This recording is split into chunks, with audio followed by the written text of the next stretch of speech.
அவர்கள் முடியாத கட்டத்திலே அங்கே கொண்டு வந்தார்கள். அங்கே கொண்டு வந்து ஒரு கிழமை இருக்கும். ஒரு கிழமையால் அந்த அந்த சின்ன பையன் நடக்கக்கூடிய தன்மையை பெற்றான். எனக்கு அதிசயமாக இருந்தது. நான் அவரிடம் சில பேட்டிகள் எடுத்திருந்தேன். அவர் அதுக்குரிய விடயங்களை சொல்லி இருந்தார். தான் பாடசாலை போய்கொண்டிருந்த நான் திடீரென்று தனக்கு இப்படி நடந்து விட்டது அப்படி என்றெல்லாம் சொல்லி கொண்டிருந்தார். அதே போன்று அங்கே இருக்கும் இன்னொரு அம்மையார், ஒரு ஆள் வயது போனவர்,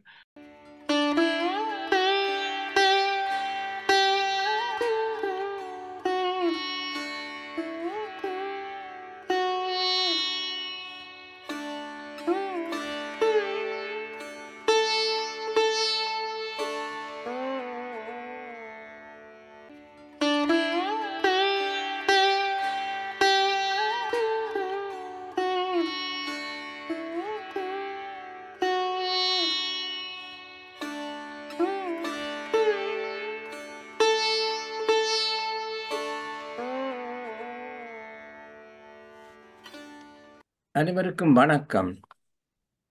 இப்பொழுது பிரித்தானிய நேரம் இரவு 8 மணி. உலக அமைதி சமாதானம் முன்னிட்டு கூட்டு தியானம் செய்யவென இத்தளம் தினசரி 3 தடவை ஒன்று கூடுகின்றது. பிரித்தானிய நேரம் காலை 9:30 மணி, 11 மணி, மாலை 8 மணி என அமைவதை மற்ற நாடுகளிலிருந்து பங்கு பெற்றுவோர் அவர்களது நேர வலய கணிப்புடன் ஏற்றுக்கொள்ளுமாறு தாழ்மையுடன் வேண்டிக் கொள்கின்றோம்.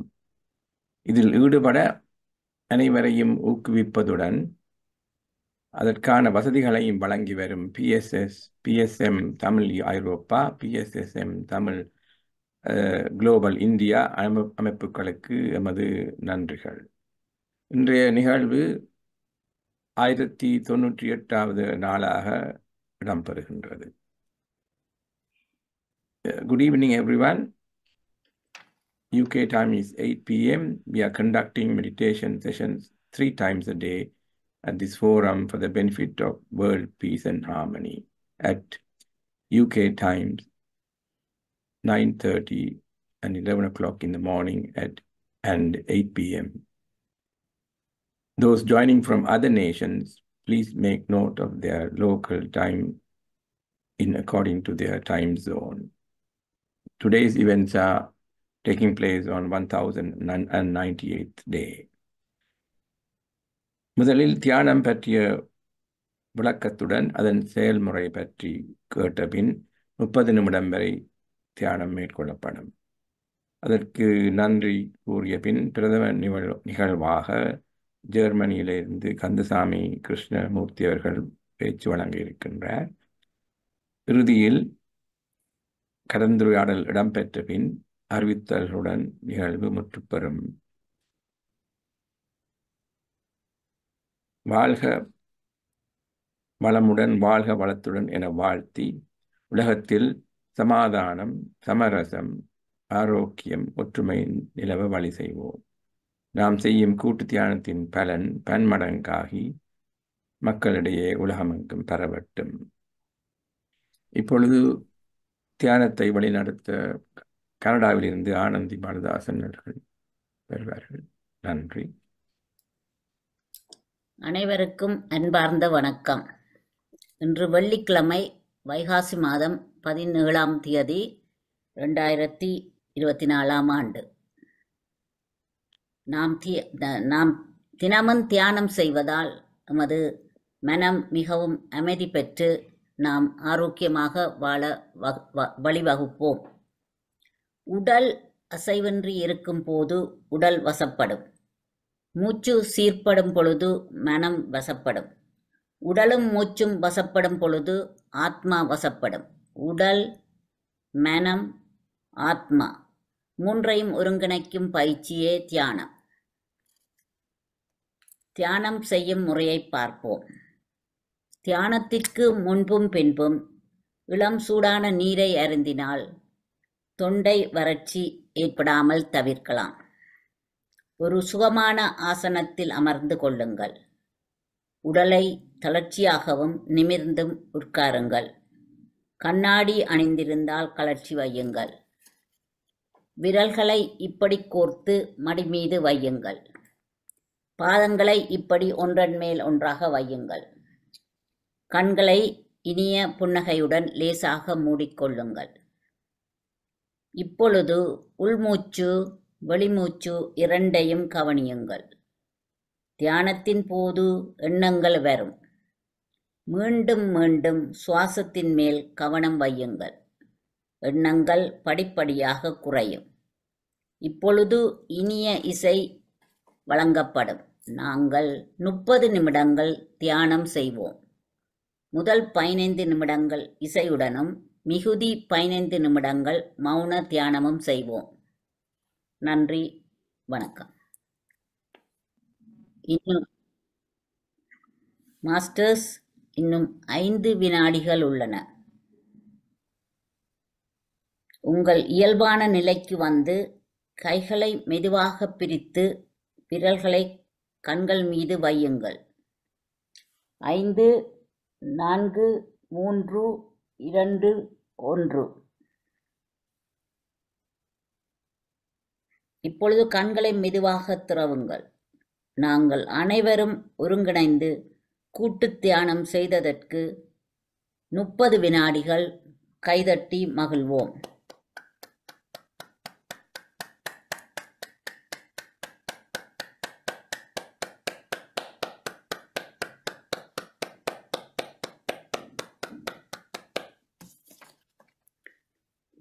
இன்று இத்தியான தளத்தை நடத்துனராகவும் நிகழ்ச்சியை பதிவு செய்து கொண்டும் இருக்கும் டாக்டர் ஜெகநாதன் மாஸ்டருக்கும்,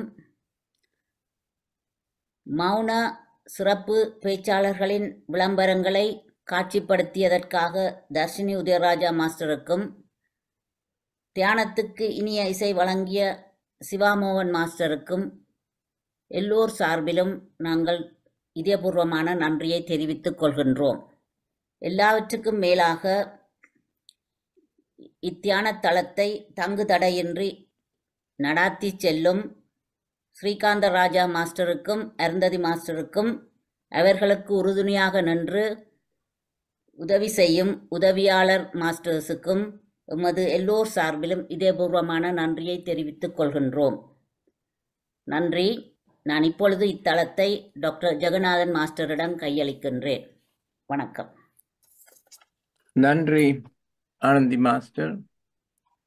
இதுவரை தியானத்தை வழிநடத்திய ஆனந்தி பாலதாசன் மாஸ்டருக்கு நன்றி.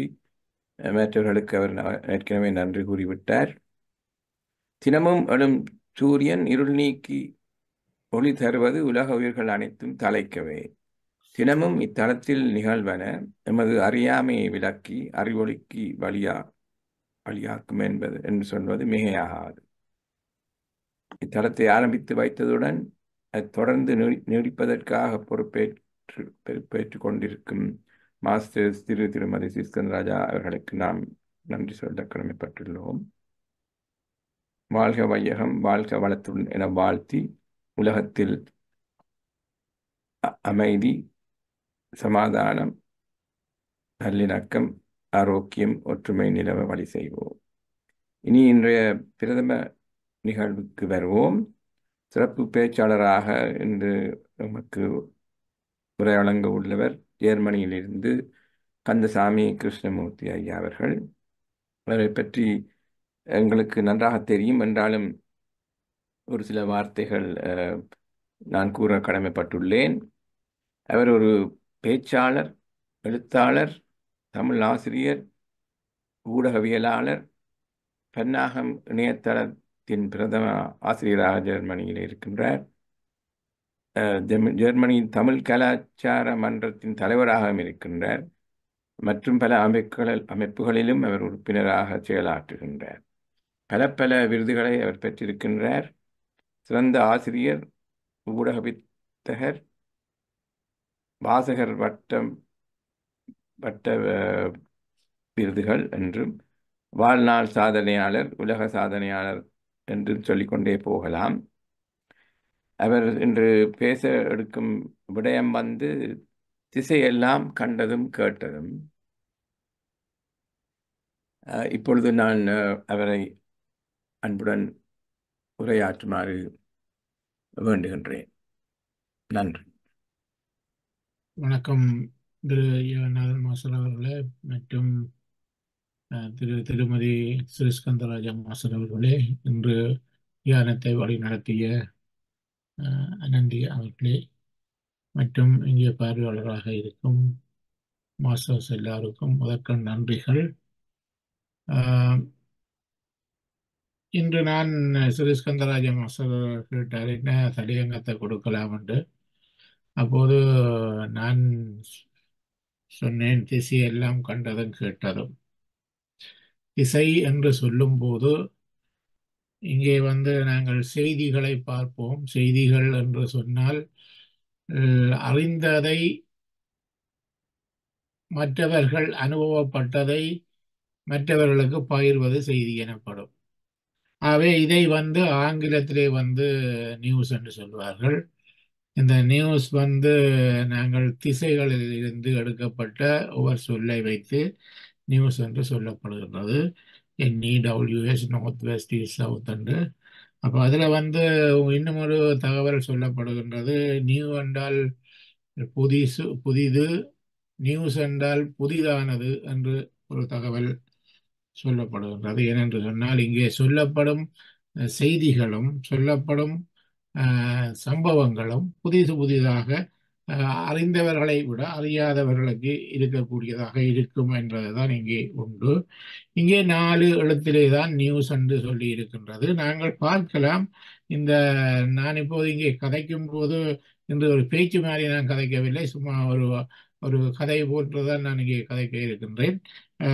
இங்கே நாங்கள் சொல்லலாம், இந்த 4 என்ற ஒரு சொல்லு மிகவும் எங்கள் வாழ்க்கையிலே எல்லோராலும் சொல்லப்படும் ஒரு சொல்லு. உதாரணத்துக்கு நாங்கள் பார்க்கலாம், 4 பேர் சொல்வதை கேட்க வேணும், 4 வார்த்தையாவது பேச வேணும், 4 மனிதரை தெரிந்திருக்க வேண்டும், 4 இடங்கள் போயிருக்க வேண்டும், 4 விடயங்களை அறிந்திருக்க வேண்டும், 4 காசு சம்பாதிக்க வேண்டும். இதிலும் அதாவது மனிதர்கள் எல்லாத்துக்கும் ஏனோ தெரியவில்லை, அந்த 4 என்ற சொல்லை வைத்துத்தான் நாங்கள் சொல்லுவோம். கூடுதலாக பல இதை விட இன்னும் பல 4 என்று சொல்லப்படும் வார்த்தைகளை நீங்கள் எங்கள் வாழ்நாளிலே கேட்டிருப்பீர்கள். இதற்கு முக்கியமான காரணமாக அந்த 4 பேர் கலப்பினை அதுக்காண்டி நாங்கள் சரியா வாழ வேணும் என்று சொல்றது கதைகளும் இருக்கின்றது. அந்த 4 என்று சொல்றது யார்? அந்த 4 அந்த கூடுதலாக நாங்கள் இந்த இடத்தில் பார்க்கும்போது அந்த செய்திகளை தான் பார்க்கக்கூடியதாக இருக்கின்றது. இந்த உதாரணத்துக்கு நாங்கள் செய்திகள் என்று சொல்லும் போது, நாய் மனிதனை கடித்து விட்டது என்று சொன்னால் அது செய்தி அல்ல. மனிதன் நாயை கடித்து விட்டான் என்றால் அது செய்தியாக்கப்படுகின்றது.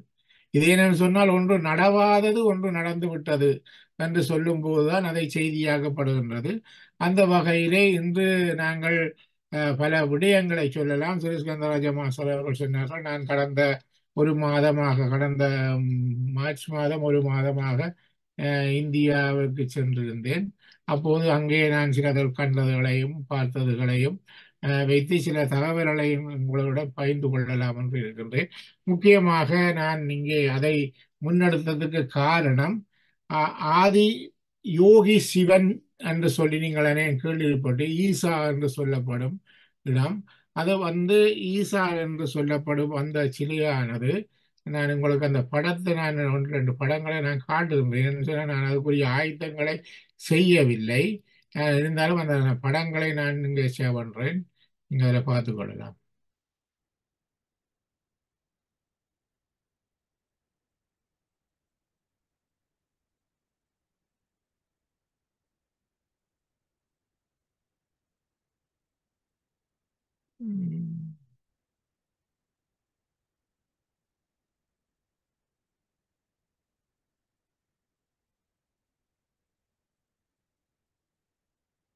இந்த ஷேரிங் வெரைட் எனக்கு இன்னும் வரவில்லை. இந்த கிரீன் பட்டன்ல போய் ஷேர் ஸ்கிரீன் அமர்த்தணும். ஷேரிங் வெரைட் என்னன்னு தெரியல. ஷேர் ஸ்கிரீன் அமர்த்துங்க. பச்சை கலர் கிரீன் பட்டன், அதுல போய் ஷேர் ஸ்கிரீன். இல்ல அதுல ஃபுல்லாவே வரையில்லை. அதுல பச்சை கலர் அதில் நான் ஓன் பண்ணி பார்க்க அங்கே நார்மலாக முந்தியெல்லாம் செய்த நாங்கள் வர்றது. ஆனால் இந்த முறை அதில் சூம் டிமில் வருது. அந்த சிலையை யாரும் பார்த்திருப்பீர்களா என்று நான் எனக்கு தெரியவில்லை. அது வந்து ஒரு உண்மையிலே ஒரு 112 அடி உயரமான அந்த சிலையானது, 34 மீட்டர் உயரமான சிலை இந்தியாவிலே 2017ஆம் ஆண்டு அது அங்கே திறப்பு செய்யப்பட்டது. அந்த சிலை வந்து கோயம்புத்தூரிலே இருக்கின்றது. அந்த கோயம்புத்தூர் வந்து நீங்கள் கேட்கலாம், வெள்ளியங்கிரி மலை என்று சொல்லி கேள்விப்பட்டிருப்பீர்கள். அந்த வெள்ளியங்கிரி மலைக்கு பக்கத்திலே தான் அது இருக்கின்றது. இது வந்து சத்குரு ஜக்கி வாசுதேவா என்ற அந்த ஆச்சிரமத்திற்கு முன்னாலே இருக்கின்றது. அந்த ஆச்சிரமம் மிக ஒரு பெரிய ஆச்சிரமமாகத்தான் இருக்கின்றது. அந்த ஆச்சிரமத்துக்கு நான் உள்நுழையும் போது அந்த படங்களை நீங்கள் பார்க்கக்கூடிய இருந்தால் நன்றாக இருந்திருக்கும். ஆனால் அந்த ஆச்சிரமத்துக்கு நாங்கள் உள்நுழையும் போது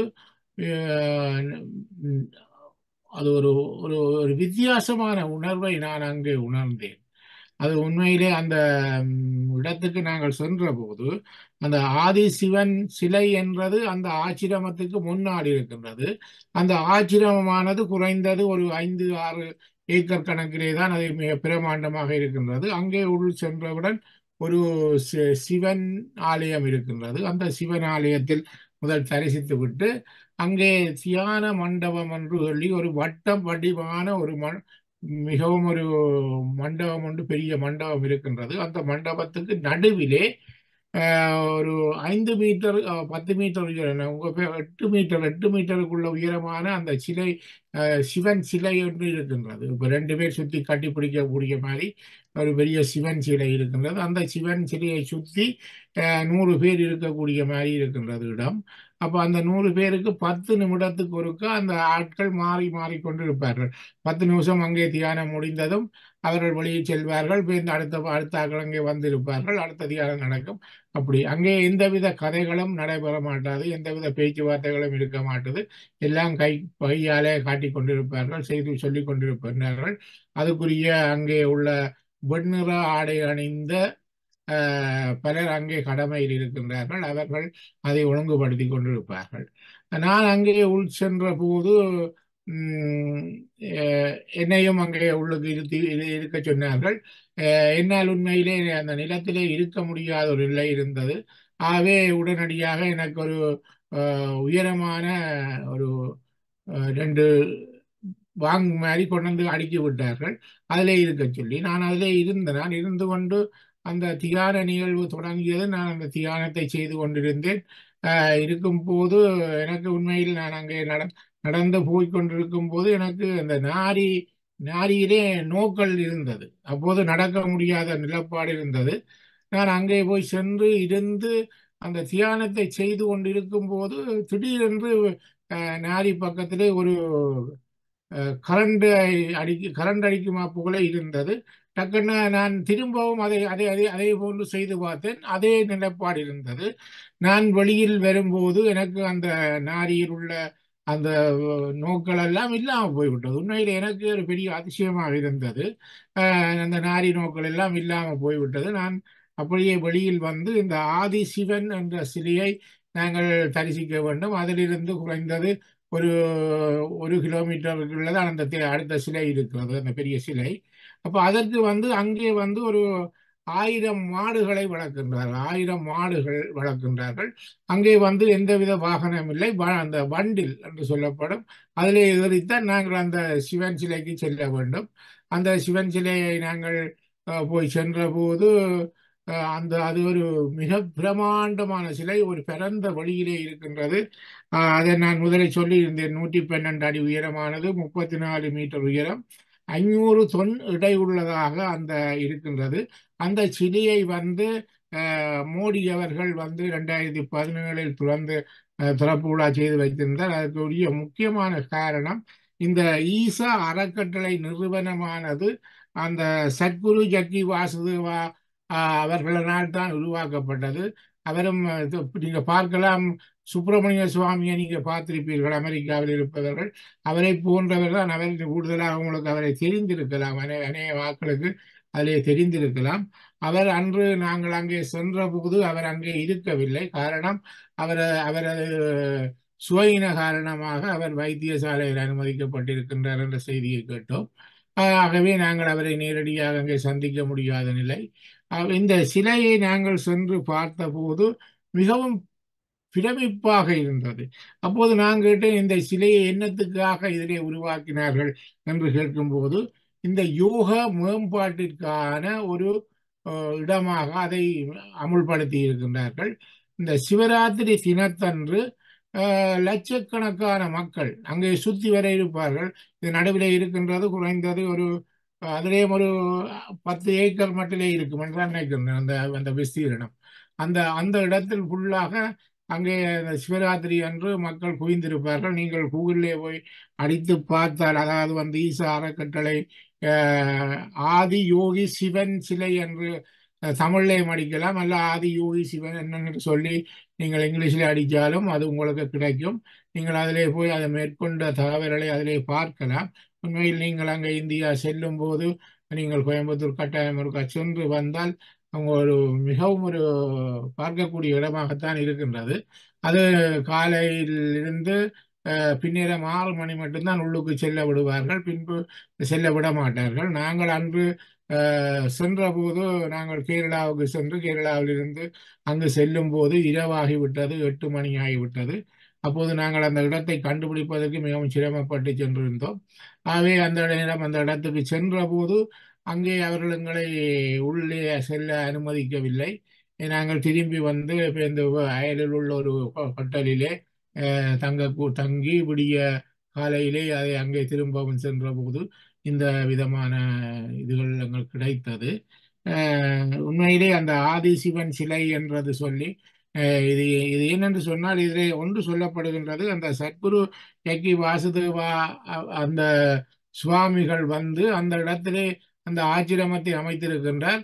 உண்மையிலே ஆதியோகி சிவன் என்று சொல்லுவது வெள்ளியங்கிரி மலையிலே இருக்கும் சிவனைத்தான் குறிக்கின்றது. ஆனால் இவர்கள் அந்த வெள்ளியங்கிரிக்கு மலைக்கு மக்களை செல்ல விடாது இந்த ஆச்சிரமத்தின் இடையில் மறைத்து அவர்கள் அதை தங்கள் வசமாக்கி இருப்பதாக அங்கே சிலர் அந்த கருத்துக்களை சொல்லி இருந்தார்கள். உண்மையிலே வெள்ளியங்கிரி மலையிலே இருக்கும் ஆதிசிவன் தான் ஒரு இயற்கையாக அங்கே தோன்றிய ஒரு சிலையாகப்படுகின்றது என்று சொல்லி அவர்கள் சொல்லியிருந்தார்கள். உண்மையிலே இந்த அனுபவம் வந்து ஒரு மிகவும் நல்ல ஒரு அனுபவமாக இருந்தது. ஏனென்று சொன்னால், நாங்கள் இது ஒரு நாங்கள் செல்ல வேண்டிய எங்களோட பிளான்லே அந்த இடமே இல்லை. ஆனால் எதிர்பாரா விதமாக இப்படி கேள்விப்பட்ட போதுதான் நாங்கள் அங்கே செல்ல வேண்டும் என்று நினைத்தோம். ஆனால் சென்ற பிறகுதான் நாங்கள் உணர்ந்தோம், உண்மையிலே இது ஒரு பார்க்கப்பட வேண்டிய இடம், மக்களுக்கு சொல்லப்பட வேண்டிய இடம் என்று. ஆகவே நான் அந்த அந்த அந்த செய்தியை இதிலே கூற வேண்டும் என்று எனக்கு ஒரு ஆசையாக இருந்தது. நீங்கள் சென்றீர்கள் என்று சொன்னால் உண்மையிலே அந்த ஆச்சிரமம் சென்று அங்கே ஒரு தியான வழிபாட்டில் ஈடுபடும் போது ஒரு அந்த அந்த சிவலிங்கத்தில் இருக்கும் ஒரு சக்தி ஒன்று உங்களை ஈர்க்கின்றது. ஒரு மேக்னெட் மாதிரி தான் அது நடுவில் இருக்கின்றது. அதை சுற்றி நாங்கள் இருக்கும்போது எங்களை அறியாமல் ஒரு ஈர்ப்புத்தன்மை அங்கே ஏற்படுவதை நான் உணர்ந்தேன். அந்த அந்த ஒரு சக்தி ஒன்று அங்கே இருப்பதை நான் உணர்ந்திருந்தேன். அங்கே அதை அந்த அந்த தியான மண்டபத்துக்கு வெளியிலே நீங்க பார்க்கலாம். அங்கே வந்து அமெரிக்காவிலிருந்து, சீனாவிலிருந்து, தாய்லாந்திலிருந்து, ஜப்பானிலிருந்து, சகல நாடுகளிலும் இருந்து வந்திருந்து கொண்டிருக்கிறார்கள். அவர்கள் எல்லோரும் காவி உடை அணிந்து, வெள்ளை உடை அணிந்து, வேட்டி கட்டி, சாரி கட்டித்தான் அங்கே கூடுதலாக எல்லோரும் இருந்து அதை பார்க்கக்கூடிய இருக்கும்போது நமக்கு ஒரு பக்கமாக இருந்தது. நாங்கள் அங்கே இப்போ செல்லும் போது காய்ச்சட்டையுடன் தான் சென்றோம், வேட்டி கட்டி செல்லவில்லை. ஆகவே நமக்கு நாங்கள் ஏதோ ஒரு ஒன்றை இழந்து அங்கே உள்ளுக்கு செல்வது போன்ற உணர்வு ஒன்று எங்களுக்கு இருந்தது. ஏனென்று சொன்னால், நாங்கள் ஒரு இந்துவாக இருந்து கொண்டு அங்கே வந்து கூடுதலாக இருப்பவர்கள் வெள்ளைகளாகத்தான் இருந்தார்கள். அவர்களை மத்தியிலே நாங்கள் போகும்போது அவர்கள் எங்களை மரியாதையாக நடத்தினார்கள். உண்மையிலே அங்கே நாங்கள் பார்க்கும்போது எங்களை ஒரு விஐபி போன்று அங்கே வரவேற்று அந்த ஆலயத்தின் முன் தரிசனங்கள் செய்வதற்கும் அங்கே செய்வதற்கும் உரிய ஒழுங்குகளை அவர்கள் செய்து கொண்டே இருக்கின்றார்கள். அப்போது நம்மிடம் எந்தவித பணத்தையும் அவர்கள் எதிர்பார்க்கவில்லை. அங்கே எந்தவித பண கொடுப்பனவுகளும் நடைபெறவில்லை என்றுதான் நான் பார்த்து கொண்டிருந்தேன். எல்லோரும் செல்லுகிறார்கள், போகின்றார்கள், பணிபுரிகின்றார்கள், வருகின்றார்கள்.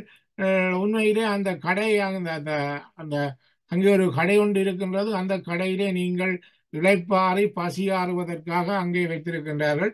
அதற்கு நீங்கள் கட்டணம் கட்டித்தான் அங்கே அதை சாப்பிட வேண்டியதோ குடிக்க வேண்டியதோ இருக்கும்.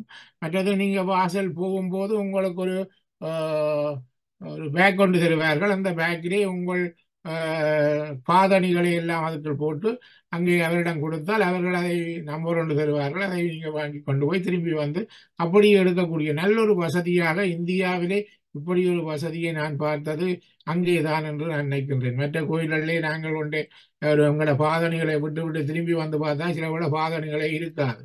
ஆனால் இப்போ இங்கே வந்து அவர்கள் அதற்குரிய ஒரு பாதுகாப்பு செயற்பாடுகளை செய்திருக்கின்றார்கள். அதற்குரிய விடயங்கள் நீங்கள் போய் பார்க்க வேண்டிய இடமாகத்தான் இந்த கோயம்புத்தூர் ஈசா ஈசா என்று சொல்லப்படுகின்றது. ஈசா என்று தான் சொன்னால் கூடுதலாக அங்கே தெரியக்கூடியதாக இருக்கின்றது. ஏனென்றால் அது ஈசா அறக்கட்டளை மூலமாகத்தான் அது உருவாக்கப்பட்டது. ஆகவே அதனை ஈசா என்று சொல்லப்படுகின்றது. அதுக்கு பேர் வந்து ஆதி யோகி சிவன் என்றுதான் சொல்லப்படுகின்றது. இது உண்மையிலே நான் கண்ட ஒரு முக்கியமான நிகழ்வாக நான் உங்களிடம் அதை பதிகின்றேன். நீங்கள் கூகுளில் சென்று விவரமான விடயங்களை நீங்கள் அங்கே பார்த்து கொள்ளலாம். இதன் போது நாங்கள் அந்த அஹ், கேரளா முறைக்கு நாங்கள் சென்றதற்கு காரணம் இங்கே நான் சொல்லலாம் உண்மையிலே. ஏனென்று சொன்னால் கேரளாவிலே நீங்கள் பார்க்கலாம் ஆயுர்வேத வைத்தியங்கள் அங்கே மிகவும் பிரபலியமாக இருக்கின்றதை நான் பார்த்திருந்தேன். அப்போது நாங்கள் பாலைக்காடு என்ற சொல்லி ஒரு இடத்திலே ஒரு பரம்பரையாக அவர்கள் வந்து 4-5 பரம்பரையாகவே அந்த வைத்தியத்துறையில் இருக்கின்றார்கள். அவர்களிடம் நாங்கள் சென்றிருந்தோம். அங்கே சென்றபோது பலர் அங்கே இருந்தார்கள். ஒருவர் வந்து 9 வயது பையன், அவர் நடக்க முடியாத நிலையிலே அங்கே கொண்டு வந்தார்கள். அவர்கள் பல ஆங்கில வைத்தியசாலைகளை நாடி அவர்கள் முடியாத கட்டத்திலே அங்கே கொண்டு வந்தார்கள். அங்கே கொண்டு வந்து ஒரு கிழமை இருக்கும். ஒரு கிழமையால் அந்த அந்த சின்ன பையன் நடக்கக்கூடிய தன்மையை பெற்றான். எனக்கு அதிசயமாக இருந்தது. நான் அவரிடம் சில பேட்டிகள் எடுத்திருந்தேன். அவர் அதுக்குரிய விடயங்களை சொல்லி இருந்தார். தான் பாடசாலை போய்கொண்டிருந்த நான் திடீரென்று தனக்கு இப்படி நடந்து விட்டது அப்படி என்றெல்லாம் சொல்லி கொண்டிருந்தார். அதே போன்று அங்கே இருக்கும் இன்னொரு அம்மையார் ஒரு ஆள் வயது போனவர், அவரும் நடக்க முடியாத கட்டத்தில் வந்தபோது அவரும் நடக்கக்கூடிய தன்மை இருந்தது. எனது மனைவியானவர் முழங்கால் வருத்தம் என்று சொல்லிக்கொண்டு இங்கே ஆபரேஷன் செய்ய வேணும் என்ற ஒரு நிலைப்பாடு இருந்தது. அவர் பயத்தினால் தள்ளி தள்ளி போட்டு கொண்டு வந்தவர். இப்போது அங்கே போன பின்பு இங்கே இங்கே திரும்பி வந்திருக்கின்றார். ஆனால் எந்தவித பிரச்சனையும் இல்லாமல் இப்போது இருக்கின்றார். அவருக்கு அந்த முழங்கால் வருத்தங்கள் எல்லாம் மாறி அவர் நன்றாக இருக்கின்றார். அதே போன்று நானும் அங்கே சென்று சில மசாஜ்கள், அதாவது வந்து ஒவ்வொரு நாளும் எங்களுக்கு ஒரு வித்தியாசமான மசாஜ்களை செய்வார்கள். குறைந்தது ஒரு போத்தல் எண்ணெயில் எங்களை துவைத்தெடுக்கின்றார்கள். அதுதான் அங்கே முக்கியமான ஒரு இதாக இருந்தது. பார்க்க மிகவும் அருமையான ஒரு காட்சியாக இருந்தது. அங்கே இன்னொன்று சொல்லப்பட வேண்டும். இந்த கேரளா வைத்திய முறைக்கு நீங்கள் செல்லும் போது அந்த சத்திர சிகிச்சை மூலம் செய்துவிட்டு நீங்கள் அங்கே போவது அது வரவேற்கப்படாது. சத்திர சிகிச்சை செய்யாமல் நீங்கள் அங்கே சென்றால்தான் அது உங்களுக்கு பிரயோசனமாக இருக்கும் என்றதை இந்த கருத்தை நான் பதிகின்றேன். ஏனென்றால் நான் இந்த அனுபவ ரீதியாக நான் அங்கே சொல்லக்கூடியதாகத்தான் இருக்கின்றது. பின்பு நாங்கள் அந்த வைத்திய முறைகள் உண்மையிலே அது நான் இங்கே பலருக்கு கூறியிருந்தேன். இப்போ பலர் அங்கு செல்வதற்கு தயாராகி கொண்டிருக்கின்றார். இது வந்து ஒரு ஒரு அங்கே வந்து நாங்கள் இருக்கும்போது ஒரு தியானத்தில் இருந்த மாதிரி தான் இருந்த நாங்கள் உண்மையை. ஏனென்று சொன்னால் எங்களுக்கு வந்து சாப்பாடு வந்து நாங்கள் வெளியில் சாப்பிட இயலாது, வெளியிலிருந்து தண்ணீர் கொண்டு இயலாது, வெளியிலிருந்து வெளியிலே போக முடியாது. நாங்கள் அறையிலே இருக்க வேண்டும். அறையிலே இருந்து தான் அவ்வளவும் செய்ய வேண்டும். சாப்பாடு எங்களுக்கு 3 வேளைகளும் விதமான வித்தியாசமான சாப்பாடுகள், அதாவது வந்து தானிய வகை சாப்பாடுகள் அங்கே நமக்கு கிடைக்கக்கூடியதாக இருந்தது. அவர்கள் வித்தியாசமாக செய்திருந்தார்கள். உண்மையிலே அது ஒரு பெரிய ஒரு அனுபவமாகத்தான் இருந்தது. நாங்கள் பார்க்காத ஒரு அனுபவத்தை நான் அங்கே பெற்றிருந்தேன் கேரளாவிலே. பின்பு நாங்கள் கேரளாவிலே குருவாயூர் என்ற ஒரு ஆலயத்துக்கு சென்றிருந்தோம். அந்த குருவாயூர் ஆலயம் மிகவும் பிரமாண்டமான ஆலயமாக இருந்தது. அங்கே பக்தர்கள் எல்லாம் கணக்க இருந்தார்கள். நாங்கள் அங்கே சென்று அது உள்நுழைந்து நாங்கள் அதை செய்வதற்குரிய நேரம் எங்களுக்கு பத்தாமல் இருந்தபடியால் நாங்கள் அதை பார்த்து விட்டு வந்து விட்டோம். பின்பு எல்லோரும் எங்களுக்கு சொல்லிக் கொண்டிருந்தார்கள், நீங்கள் கேரளா போனால் ஆலம்புழா என்ற ஒரு இடம் இருக்கின்றது. அங்கே வந்து அந்த போட், அதாவது வந்து போட்டிலே வந்து நீங்கள் விரும்பின அளவுக்கு ஒரு ஒரு அறை உள்ள போட் எடுக்கலாம், 2 அறை உள்ள போட் எடுக்கலாம், 3 அறை உள்ள போட் எடுக்கலாம். அப்ப நீங்கள் வந்து அது லக்ஸரி அறை, லக்ஸரியான போட் என்று சொல்லப்படும். இந்த படங்கள் எல்லாம் இருந்தது, பார்க்க முடியாமல் போய்விட்டது. அப்ப அந்த அந்த போட்ல வந்து நாங்கள் ஒரு நாள் அங்கே இரவு தங்கி 2 நாள் 2 நாளோ 3 நாளோ தங்கக்கூடிய வசதிகள் இருக்கின்றது. அந்த போட்டிலே முழுக்க முழுக்க நாங்கள் மட்டும்தான் இருப்போம், வேறு யாரும் அங்கே போட்டில் இருக்க மாட்டார்கள். ஒரு சமையலுக்கு ஒரு ஆள், போட் ஓடுவதற்கு ஒரு ஆள், அதை கிளீன் பண்ணுவதற்கு ஒருவர் என்று சரி 3 பேர் இருப்பார்கள். நாங்கள் அங்கே இருந்து அதை அந்த தண்ணி தண்ணீர் பாதை என்றுதான் சொல்ல வேண்டும். கேரளாவிலே வந்து அது ஒரு இடம் இருக்கின்றது, ஒரு தீவு மாதிரி கொண்டு இருக்கின்றது. அங்கே வந்து எந்தவித கார் பஸ் எந்தவித போக்குவரத்துமே இல்லை. முழுக்க முழுக்க இந்த போட்டின் மூலம்தான் அவர்கள் தங்கள் வாழ்க்கையை கொண்டு செல்கின்றார்கள். அதன் மூலம்தான் போகின்றார்கள், அதன் மூலம்தான் கடைகள் வைத்திருக்கின்றார்கள். நாங்கள் கடைகள் எல்லாம் இருக்கின்ற, நாங்கள் போட்டு ஒரு சைட் பண்ணிட்டு கடையில போய் சாமான் பண்ணிட்டு வரலாம். அப்படியாக தான் இருக்கின்றது. அது ஒரு வித்தியாசமான ஒரு உலகமாகத்தான் எனக்கு பட்டது. ஏனென்று சொன்னால் அந்த அந்த அந்த அந்த இடத்தை, அந்த கடல் கடல் மாதிரியான ஒரு அருவியோ ஆறவோ தெரியவில்லை. அப்படியான ஒரு பெரிய பிரமாண்டமான இடத்திலே ஆம், மிகவும் ஆம், மிக மிக மக்கள் கூட்டம் அங்கே நிறைந்திருந்தது. எல்லோரும் ஏதோ ஒரு வகையிலே அங்கே அந்த போட்டிலே வந்து போட் ஹவுஸ் என்று தான் சொல்லுவார்கள். அந்த அந்த அதில் வந்து வாடகை எடுத்து செல்வார்கள். நாங்கள் 6 பேர் போனாங்கள். 3 அறை உள்ள போட்டை எடுத்தினாங்கள். அதற்கு நமக்கு 20,000 இந்திய காசு, ஒரு இரவு 2 பகல் நிற்பதற்கான செலவாக இருந்தது. அது வந்து ஒரு நல்ல ஒரு அனுபவம். நீங்கள் அதில் கட்டாயம் செல்லக்கூடிய, அங்கே கேரளா போகிறவர்கள் அதை அனுபவிக்காமல் வருவதில்லை என்பது தெரியும். ஆகவே இது வந்து இந்த கேரளா அனுபவத்தில் ஒரு முக்கியமானது. கேரளாவிலே நாங்கள் இருக்கும்போது உண்மையிலே நாங்கள் தமிழிலே சொல்லும் சில அஹ், வசனங்கள், பாசைகள் அவர்களுக்கு அது வேற வேற வித்தியாசமான பாசையாகப்படுகின்றது. அப்போது நாங்கள் அவதானமாகத்தான் அங்கே கதைக்க வேண்டிய ஒரு நிலைப்பாடு இருந்தது. இப்ப நாங்கள் வந்து தலைமயில் மயில் வெட்ட போறோம் என்று சொல்ல இயலாது. அது ஒரு கூடாத பாசை என்று சொன்னார்கள். அங்கே சொல்வார்கள் முடி வெட்ட வேண்டும் என்று தான் சொல்லுவார்களாம். அப்போது என்னோட அந்த ஆஸ்பத்திரியிலே வேலை செய்த ஒருத்தர் வந்து நான் சொல்வதை பார்த்து விட்டு அவர் சிரித்து கொண்டிருந்தார். நான் சொன்னேன், என்ன சிரிக்கிறீர்கள் என்று கேட்கத்தான் அவர் அப்படி சொன்னார். அங்கே வந்து சில பேருக்கு தமிழ் விளங்கும், சில பேருக்கு தமிழ் விளங்காது. அப்போது அவர்கள் அப்படியான விஷயங்கள் அங்கே இருக்கின்றது. அதுகள் எல்லாத்தையும் நாங்கள் ஒரு வித்தியாசமான அனுபவமாக தான் நான் பார்த்தேன். அதன் பின்பு நாங்கள் அப்படியே சேலம் என்ற ஒரு இடம் சென்றிருந்தோம். திருவாளர் சங்கர நாராயணன் என்று சொல்லி நீங்கள் கேள்விப்பட்டிருக்கலாம். இதில் படத்திலே வந்திருக்க கதைச்சவர் போலடகு. அவர் வந்து ஒரு புரொஃபஸராக இருக்கிறார். அவர் எனது நண்பரும் கூட. அவரது இடத்துக்கு நாங்கள் சேலத்துக்கு சென்றிருந்தோம். அந்த சேலத்திலே நான் கண்டது என்னென்று சொன்னால், அங்கே சேலத்திலே வந்து ஒரு டவுன் என்று சொல்ல இயலாது, ஒரு காடு மாதிரியான இடமாகத்தான் இருந்தது. ஒரு இடத்தை போய் நாங்கள், இந்த பெரிய டவுன் வந்து சேலம் சிட்டி வந்து பெரிய டவுனாக தான் இருக்கிறது. அதை தாண்டி ஒரு 10 கிலோமீட்டர் சேலம். அங்கே வந்து பட்டு ஆடைகளை அங்கே உற்பத்தி செய்யும் இடமாக நான் பார்த்தேன். மிக பிரபலியமான உற்பத்தி நிலையங்கள் அங்கே இருக்கின்றது. அதையெல்லாம் பார்த்து வந்தோம். உண்மையில அங்கே வந்து மிக மிக மலிவானது. காஞ்சிபுரம் பட்டு என்று சொல்லுவார்கள். காஞ்சிபுரத்திலே அந்த பட்டு இல்லை, ஆனால் சேலத்திலே இருக்கின்றது. சேலத்திலே அந்த பட்டு வந்து 3000 ரூபாண்டா, காஞ்சிபுரத்திலே 10,000 ரூபாய் விற்பார்கள். ஆகவே அப்படியாக அந்த சாரி வகைகளுக்கு மிகவும் இலகுவாக எடுக்கக்கூடிய ஒரு இடமாக அந்த காஞ்சிபுரத்தை விட சேலம் மிகவும் நன்றாக இருந்தது. நாங்கள் சேலத்திலேயும் ஒரு 4 நாட்கள் அங்கே நின்று முழு சுற்றி பார்த்திருந்தோம். மிகவும் அருமையாக இருந்தது. அதன் பின்பு நாங்கள் திருச்சி என்ற இடத்துக்கு சென்று உச்சி பிள்ளையார் கோயில் மற்ற பல கோயில்களை அங்கே தரிசிக்கக்கூடியதாக இருந்தது. அது ஒரு வித்தியாசமான அனுபவங்களாகத்தான் இருந்தது. அதன் பின்பு நாங்கள் திருச்சியிலே இருந்து பல விடயங்களை அங்கே நாங்கள் அறிந்திருந்தோம், பார்த்திருந்தோம். பின்பு நாங்கள் சென்னை என்ற இடம் வந்து சென்னையிலே இருந்து நாங்கள் ஜெர்மனி திரும்பி இருந்தோம்.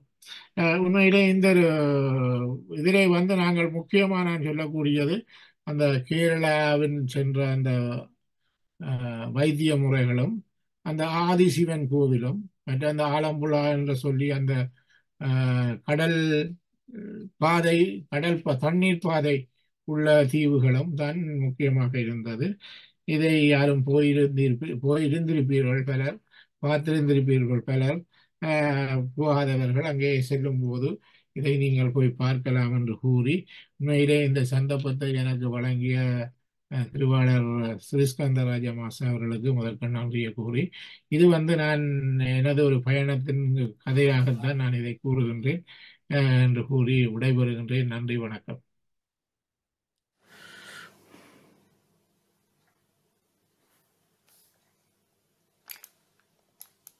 அன்மியூட் பண்ணு.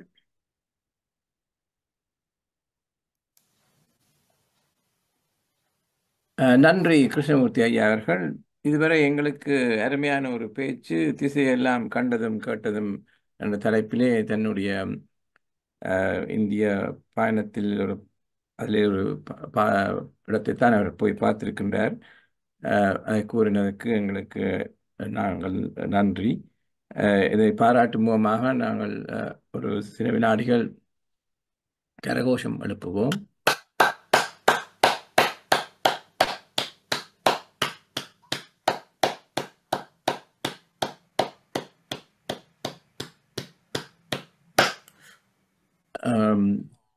கலந்துரையாடலுக்கு வரும் முன் இந்த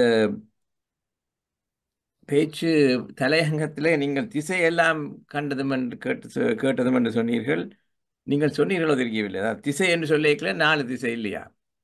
அதை வைத்துத்தான் எல்லாம் 4 வந்ததோ தெரியவில்லை. அப்ப நாங்கள் ஒரு அறை என்றாலும் 4 சுவர்களுக்குள் என்று சொல்லுவார்கள். அறையை வட்டமாக கட்டினால் இந்த திசை என்று சொல்ல முடியாது இல்லையா? ஆனால் பொதுவாக அறைகள் எல்லாம் சதுரமாகத்தான் இருக்கின்றது. மற்றது இந்த முடி இந்தியாவில முடி என்று தான் சொல்வார்கள். ஆனா நாங்கள் தமிழ்நாட்டில்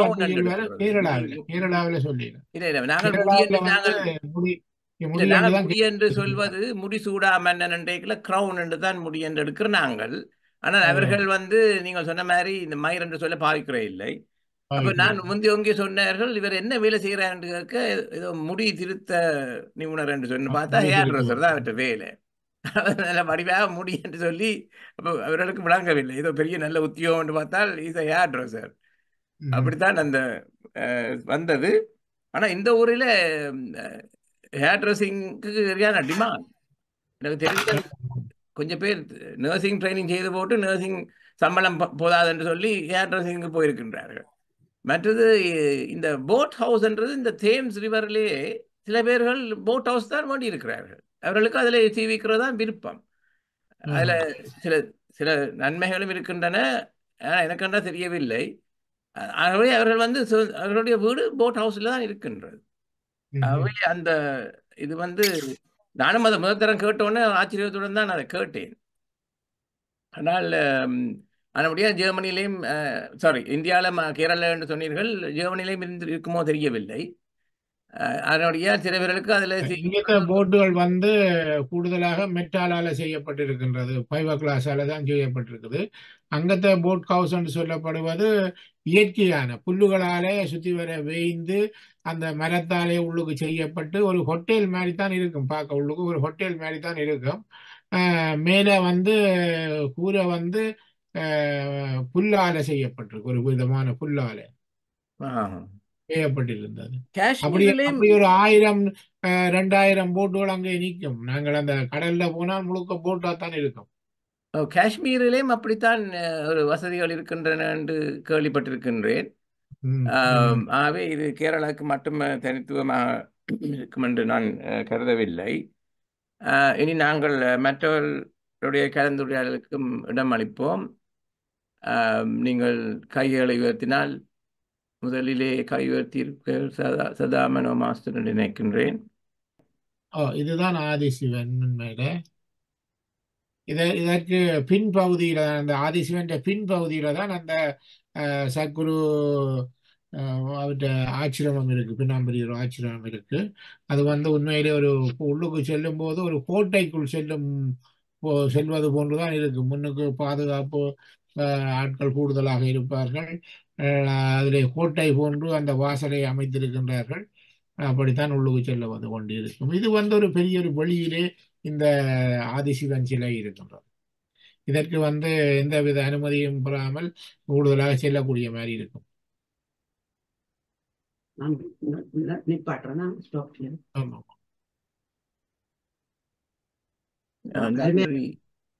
அதை தட்டி பார்த்தேன். நீங்க ஸ்லைட் போட இல்லாம இருந்தபடியே அதற்காக என்னன்னு பார்ப்போம்.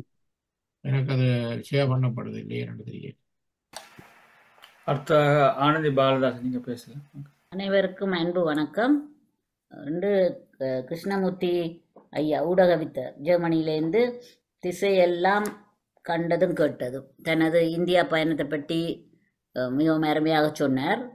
நான் மற்ற இடங்களுக்கு போயிருக்கிறேன். இந்த வெள்ளியங்கிரி மேலே கோயம்புத்தூருக்கு என்ன நாங்கள் போனாக்கள் அதை அப்போ துறக்க இல்லை, போய் பார்க்க இல்லை. அடுத்த முறை ஒரு சான்ஸ் கிடைச்சோம்னா போய் பார்க்க வேணும். இது மற்றது அந்த அளப்புலாது இதற்கெல்லாம் போயிருக்கிறோம்.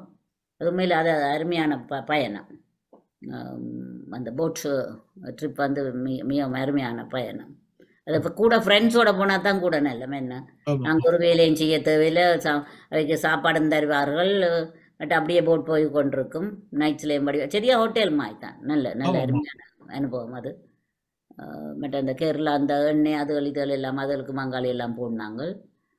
கேரளா கிட்டத்தட்ட எங்கட யாழ்ப்பாணம் மாதிரி தான். நல்ல சாப்பாடுகளும் நாங்கள் பாவிக்கிற மாதிரி எங்கட கறியல் மாதிரி தான். அந்த தேங்காப்பெல்லாம் போட்டு வரையல் அதுகள் இதுகள் எல்லாம் நல்ல சாப்பாடு. யாழ்ப்பாணத்துல காலம் எப்படி இருக்குதோ அதே போன்று அங்க மயில்கள் இருக்குது.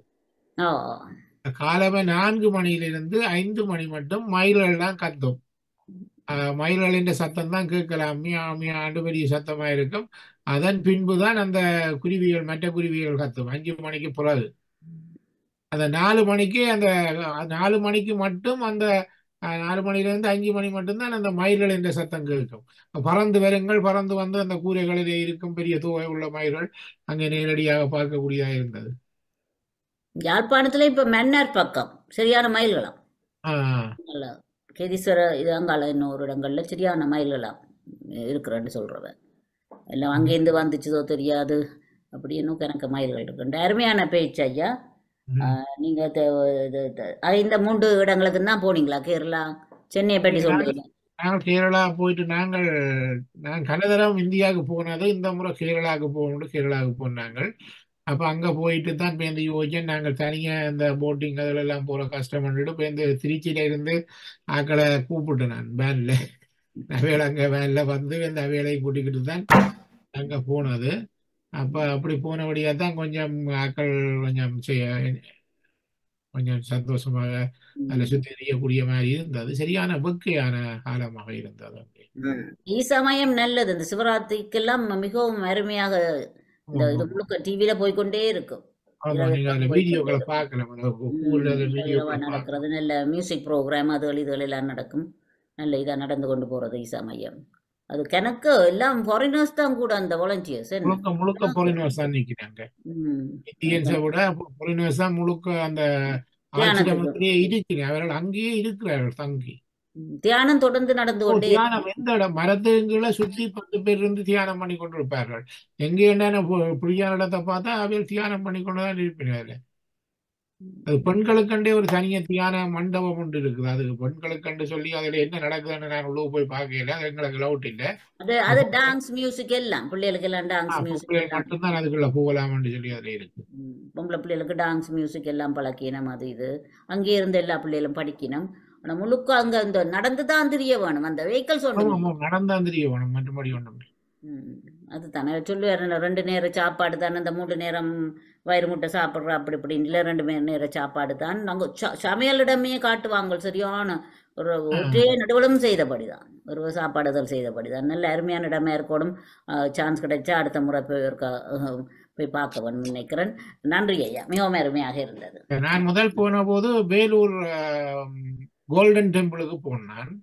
அந்த கோல்டன் டெம்பிளை நீங்க போய் பார்த்திருப்பீங்களோ தெரியாது. கோல்டன் டெம்பிள் சொல்றது இப்படி இருக்கு. இப்படித்தான் அந்த டெம்பிள். பஞ்சாப்ல இல்ல வேலூர்ல. வேலூரா? இதுதான் அந்த கோல்டன் டெம்பிள் மாடல். இது நாங்கள் அங்க போகும்போது இங்கே இவரும் ஒரு சாமியார் போன்றுதான், ஒரு அம்மன் என்று சொல்லப்படுகின்றது. அவரே ஒரு அம்மனாக சொல்லப்படுது. அவர் கூடுதலாக அவருக்கு பதுளையுடன் தொடர்பு இருக்கின்றது. அவர் அடிக்கடி இலங்கை சென்று அங்கு தங்கி வருவதாக நான் கேள்விப்பட்டேன். நான் போன போதும் அவர் இலங்கையில தான் இருந்தார். ஆனால் அது ஒரு முக்கோண வடிவான ஒரு வீதியாக செய்யப்பட்டு அதன் அந்த வீதிக்கு நடைபாதைகளாக செய்யப்பட்டிருக்கின்றது. அது சுற்றி வர அப்படியே நடந்து நாங்கள் ஒரு ஆதி மூலம் மாதிரி கொண்டு இருக்கின்றது ஒரு அம்மன். அது ஒரு பகுதியாலே நாங்கள் ஏறி போய் அதுக்கு அவசரம் பண்ணிட்டு அடுத்த பகுதியால நாங்கள் இறங்கி வெளியில வரலாம். ஆனா அந்த கோல்டன் டெம்பிள் உள்ளுக்கு இருக்கிற அந்த ஆதி மூலத்துக்கு நாங்கள் போயிடாது. அது ஐயா அவர்கள் செய்வார்கள். அங்கே அந்த அன்னதானம் என்று சொல்லி வழங்கப்படுகின்றது. ஒரே நேரத்திலே ஒரு 2000 பேர் இருந்து சாப்பிடக்கூடிய ஒரு பெரிய மண்டபம் இருக்கின்றது. அந்த மண்டபத்திலே எந்த நாளும் காலமே மத்தியானம் பின்னேரம் 3 நேரமும் அங்கே சாப்பாடு வழங்கி கொண்டிருக்கின்றார்கள். நாங்கள் அதை சாப்பிட்டு வழியிலே வரும்போது அங்கே அங்காலே அரிசி மூட்டைகள், அது பருப்பு வழுதுகள் எல்லாம் வச்சு வித்து கொண்டிருப்பார்கள். நாங்கள் அதில் வேண்டி அங்கால பக்கத்தில் ஒரு டொனேட் பண்ணிட்டு அப்படி வரக்கூடிய சந்தர்ப்பங்கள் அதில் இருக்குது. அங்கே கடைகள் எல்லாம் இருக்குது கணக்கு. அது ஒரு வித்தியாசமான டெம்பிளாக இருந்தது. அமெரிக்காவிலேயும் இருக்கு ஐயா, கோல்டன் டெம்பிள் அமெரிக்காவிலேயும் இருக்கு. இருக்கலாம், வெற்றியா தான் இருக்கலாம் சிலவோட. நான் முந்தி போயிருக்கிறேன் கோல்டன் டெம்பிளுக்கு அமெரிக்கா. இது ஒரு நல்ல ஒரு வித்தியாசமான அனுபவமா இருந்தது. நன்றி பாலதாசன் மாஸ்டர். அடுத்ததாக அருந்ததி சித்தராஜா மாஸ்டர். அனைவருக்கும் வணக்கம். நன்றி ஊடகவித்தர் கிருஷ்ணமூர்த்தி ஐயா, மிகவும் அழகாக எல்லாம் கூறினீர்கள். அந்த ஈசா மையத்துக்கு நாங்களும் போயிருக்கீங்க, இதே மாதிரி தான் நடந்தது. அன்று தொடக்கம் இன்று வரையும் அப்படியே தான் நடந்து கொண்டிருக்குது.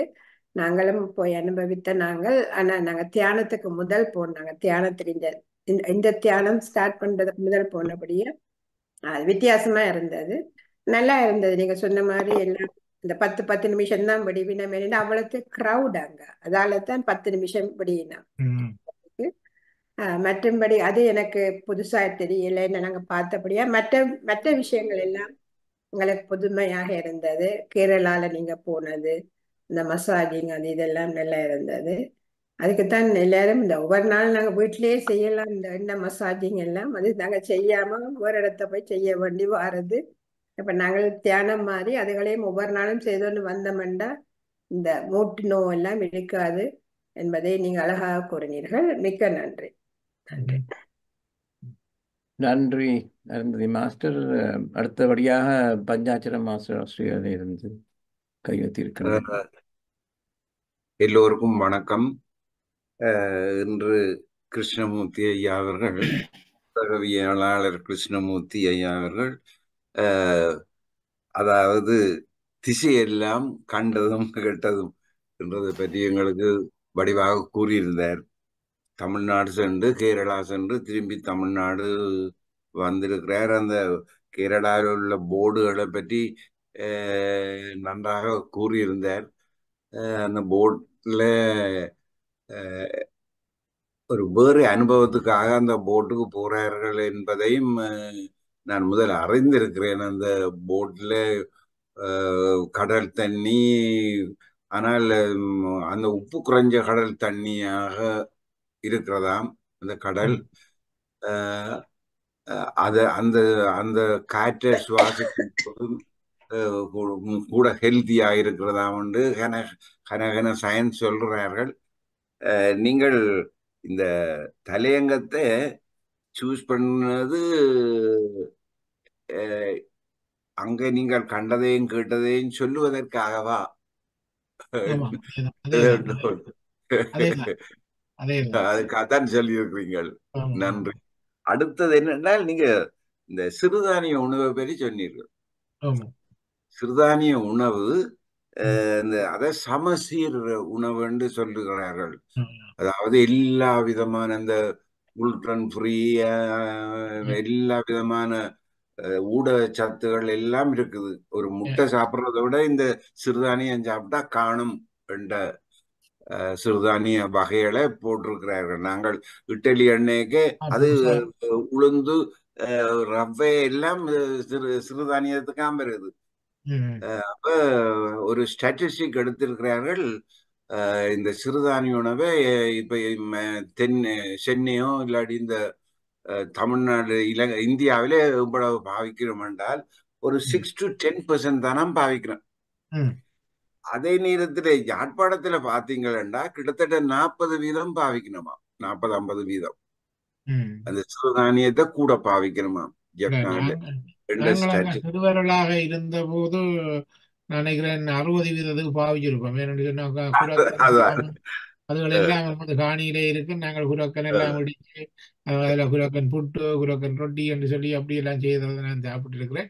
நான் நீங்க சீக்கிரம் பார்த்தேன் குரக்கன்ல இட்டலி செய்து வந்தார்கள்.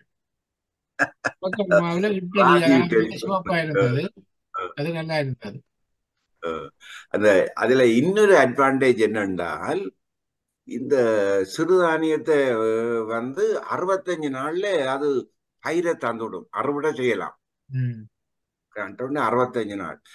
அடுத்த அட்வான்டேஜ் என்னென்றால் எந்த ட்ரை வெதர், தண்ணி இல்லாத ட்ரையான அந்த ஹியூமிடிட்டி சரியா குறைஞ்சு போயிருக்கிற சீரோவா இருக்கிற வெதர்லையும் அந்த இலைகளும் கண்கள் எல்லாம் சர்வை பண்ணும். எந்த டெம்பரேச்சர்லயும் ஓரளவு சர்வை பண்ணும்.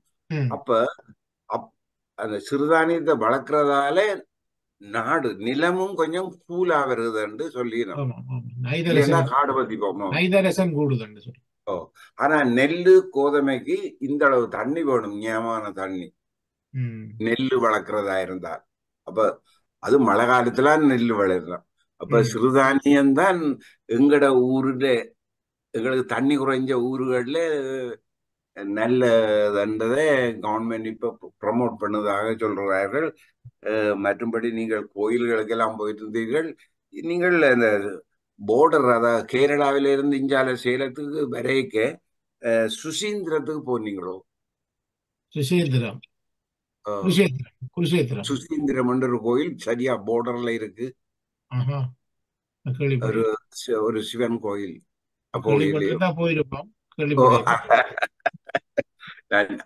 அதுல சில சில இந்த சவுண்டுகள் நீங்கள் சொன்ன திசை சத்தங்களை பற்றி கொஞ்சம் காட்டியிருக்கிறார்கள். நன்றி ஐயா. நல்ல திறமாக நீங்கள் எங்களுக்கு எல்லாம் இந்த அரை மணித்தியாலும் விடாமல் கதையை சொல்லியிருக்கிறீர்கள். நன்றி, வணக்கம். நன்றி பஞ்சாச்சரம் மாஸ்டர். அடுத்ததாக சிஸ்கந்தராஜா மாஸ்டர் கை வைத்திருக்கின்றார். மிகவும் நன்றி. அருமையான பேச்சு. திசையெல்லாம் கண்டதும் கேட்டதும் என்று சொல்லித்தான் போன இடங்களை பற்றி குறிப்பாக சொல்லியிருந்தார். அதில் பலருக்கும் அந்த மசாஜ் பண்ணி எண்ணெய் போட்டு மசாஜ் பண்ணுறது கூடின உதவியாக இருக்கும் என்று நினைக்கின்றேன். ஏனென்றால் பலருக்கும் என்ன வயது போக போக கால்களில் ப்ராப்ளம் வர்றது. என்ன மாதிரி அந்த மசாஜை நீங்கள் என்ன மாதிரி அவர்கள் செய்கிறார்கள் என்று உன்னிப்பாக கவனித்தீர்களா? உங்களுக்கு நீங்கள் செய்யக்கூடிய மாதிரி இருக்குமா என்று நான் கேட்கிறேன். முதலாவது கேள்வி. அது பழகக்கூடிய மாதிரி இருக்கா, இல்லாட்டி வேறு டெக்னிக்ஸா, இல்லாட்டி வேறு என்ன? அது எங்களுக்கு நாங்கள் மசாஜ் பண்ணிடலாம். அது ஏனென்று சொன்னால் அது எல்லா பாட்டுக்கும் நாங்கள் முதுகுக்கு எங்களுக்கு மசாஜ் பண்ணிடாது. முன்னுக்கு நாங்கள் செய்யலாம், முதுகுக்கும் செய்யலாது. அப்போ அவர்கள் ஊடாகத்தான் செய்யலாம். அதாவது ஒத்தனம் கொடுக்குறோன்னு சொல்லுவார்கள், மற்றது ஒரு பவுடர் மசாஜ் என்று சொல்லுவார்கள், ஒரு ஸ்டீம் மசாஜ் என்று சொல்லுவார்கள், மற்றது ஆயில் மசாஜ் என்று சொல்லுவார்கள். அப்படி பல விதமாக ஒவ்வொரு நாளைக்கும் ஒவ்வொன்று நடக்கும். அப்போ அதுகளெல்லாம் நாங்கள் செய்யலாம். அந்த ஒத்தனை மசாஜ் என்று சொல்லும்போது அந்த ஒத்தனம் என்று சொல்லி ஒரு உழவு முடிச்சு மாதிரி கட்டிட்டு அதை எண்ணெய்க்க வச்சு இப்போ இந்த இப்படி கொடுப்பார்கள். அந்த அதுக்குள்ள இருக்கிறதெல்லாம் மூலிகைகள், குலைகளை போட்டு அதுக்குள்ள கட்டி வச்சிருப்பார்கள். மூலிகை குலைகள் கணக்க அதை ஓயில துவச்சி பிடிப்பார்கள். அது அந்த உடம்பை வந்து லேசாகி விட்டுவிடும். அது நாங்கள் விழுந்தோம் என்று சொன்னால் எங்களுக்கு டக்குன்னு நோய் வரக்கூடிய தன்மை ஏற்படும்ன்றதுக்காகத்தான் எங்களை வெளியில போகக்கூடாது, அது செய்யக்கூடாது, நீங்கள் ஒரு ரிலாக்ஸாக இருக்க வேணும், ரூமிலே இருக்க வேணும் என்ற அந்த கட்டுப்பாடுகள் வந்து நாங்கள் அந்த மசாஜ் செய்து விட்டு வெளியில சென்றோம் என்றால் சில வழி எங்களுக்கு ஒரு பாதிப்பு ஏற்படலாம், விழுந்தால் கொண்டால் ஒரு கூடுதலான பாதிப்பு ஏற்படும் என்றதுக்காக தான் அவர்கள் அப்படி சொன்னார்கள். உங்களுக்கும் நீங்கள் சொன்ன மாதிரி ஒவ்வொரு முறையும் நீங்கள் போட்டு வரைய எங்கேயும் போனால் அதை பற்றி நீங்கள் எங்களுக்கு சொல்ல வேணும். இதே போல் நாங்களும் அடுத்த மாதத்தில் நாங்கள் இத்தாலி போன இடங்களை.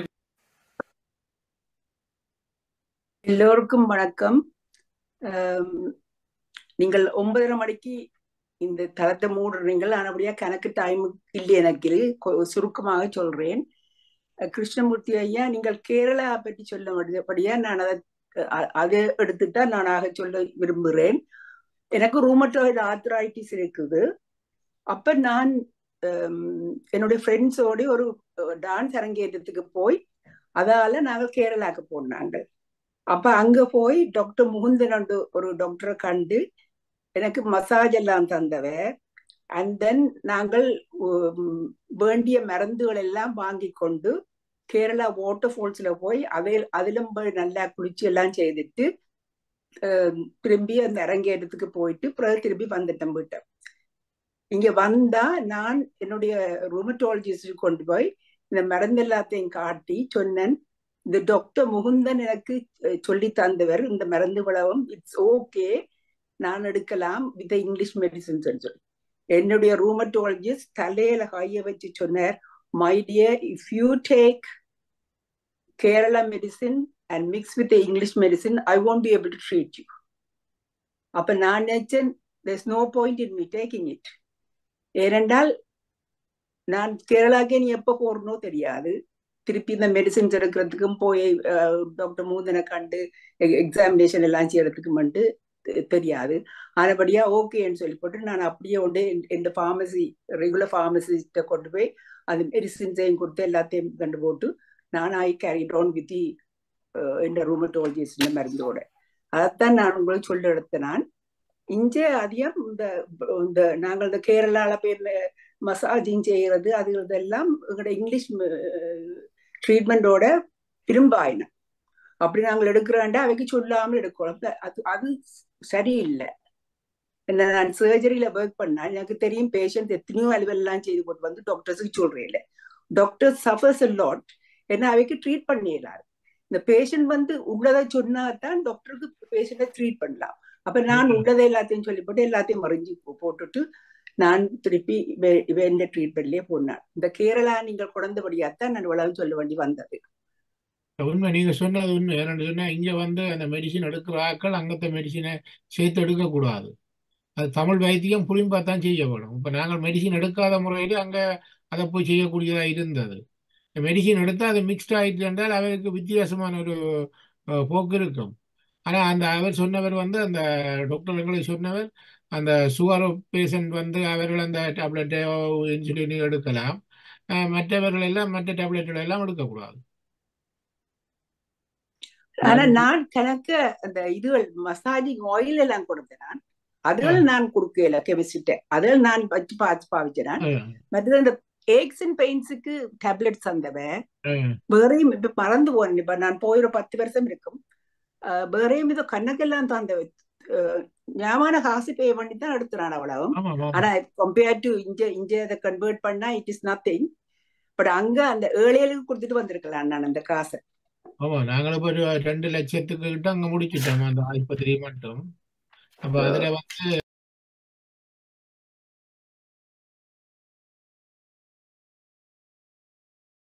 உலக அமைதிக்கும் சமாதானத்துக்குமான நல்லிண குழுவினர் பலர்மூல பிரசித்தி பெற்ற கத்தத்திராலய சர்ச்சின் முன்பகுதியிலே நிற்பதை காணலாம்.